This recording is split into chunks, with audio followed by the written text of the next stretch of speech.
जेन-जिक्स Rousseau स्वच्छंदतावाद का जनक। हम देखते हैं कि जहां अन्य प्रबुद्ध चिंतकों ने तर्कवाद एवं वैज्ञानिक बात पर बल दिया, वहीं जेन-जिक्स रूसो ने भव्य वास्तविकता या भावावेश का सिद्धांत दिया और बताया कि मानव का जन्म होता है तो बस पूर्णतः स्वतंत्र होता है, अतः वह किसी प्रकार का जंजीरों में जकड़ा हुआ नहीं होता है। अतः जैसे ही वो समाज में आता है तो उसमें कई ऐसी बाधाएं उत्पन्न करती है समाज की वह उन जंजीरों में जकड़ जाता है। अतः उसने यह नारा दिया कि व्यक्ति की ओर लौटो। वहीं दूसरी ओर हम देखते हैं जेन-जिक्स रूसो ने प्रजातंत्र का जनक कहा जाता है, क्योंकि उसने बताया कि समुदाय में हम प्रत्येक में से उत्कृष्ट कल्याणकारी राज्य की इच्छा होती है। वहीं अन्य प्रबुद्ध चिंतक व्यक्ति की बात करते हैं तो रूसो समुदाय की बात करता है। इन इच्छाओं का औसत ही कहलाता है सामान्य इच्छा, जनरल विल, जिसमें संप्रभुता निवास करती है। अगला अपन देखते हैं समाजवाद का जनक।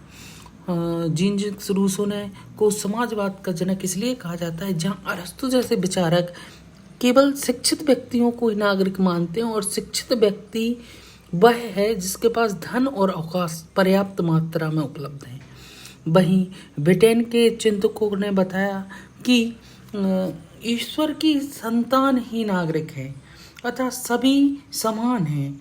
वहीं रूसो ने नारा दिया कि सभी समान है क्योंकि सभी प्रकृति की संतान है, इसलिए रूसो को समाजवाद का जनक कहा जाता है। रूसो के विचार में अधिनायक तंत्र का भी उल्लेख मिलता है, जैसे कि अपन देखते हैं कि रूसो के विचार का फायदा उठाकर जैकोबियन नीति रॉबस्पियर ने अपने पक्ष में कर लिया था। इसी प्रकार हम देखते हैं कि सामान्य इच्छा यानी जनरल विल को अगर कोई नेता यह समझ ले कि अन्य व्यक्ति इसके पक्ष में नहीं है तो वह स्वयं जनरल विल को अपने पक्ष में कर एक तंत्र एकाधिवादी शक्ति कर लेता है और वह स्वयं उस तंत्र को अपने पक्ष में कर लेता है। राष्ट्रवाद का जनक।